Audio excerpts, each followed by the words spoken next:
L'Assemblea regionale siciliana è ormai da tempo impantanata in una complicata ed ingarbugliata improduttività, una storia vecchia che affonda le radici anche purtroppo in questa legislatura.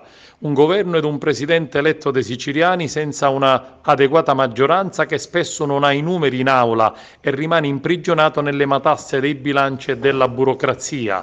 110 milioni di euro è il costo per pagare l'Assemblea regionale siciliana per l'indennità ai singoli deputati, stipendi a dirigenti e funzionari e spese di funzionamento, per un totale di 9 leggi approvate, 61 sedute concluse senza votazione ed almeno 400 disegni di legge presentati da deputati e gruppi parlamentari.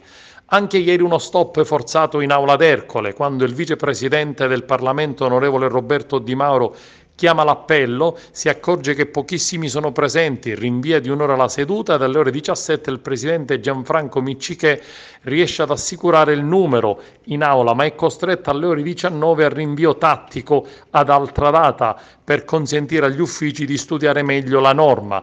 Ma al di là degli ordini del giorno che sono presentati in aula dai singoli deputati, rimane una certa amarezza tra i siciliani. Manca una regia politica e un progetto per la Sicilia dopo circa un anno di legislatura targato centrodestra.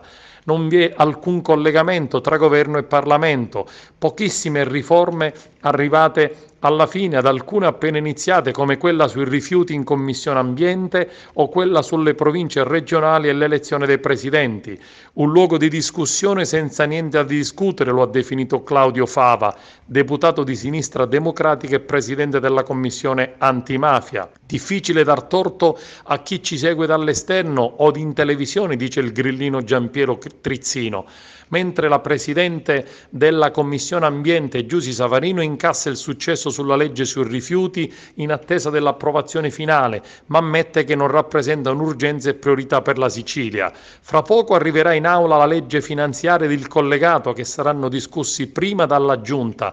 Speriamo sarà la volta buona per tradurre in fatti concreti e provvedimenti ciò di cui hanno bisogno la Sicilia ed i siciliani, in un confronto costruttivo ed acceso tra centrodestra ed opposizioni.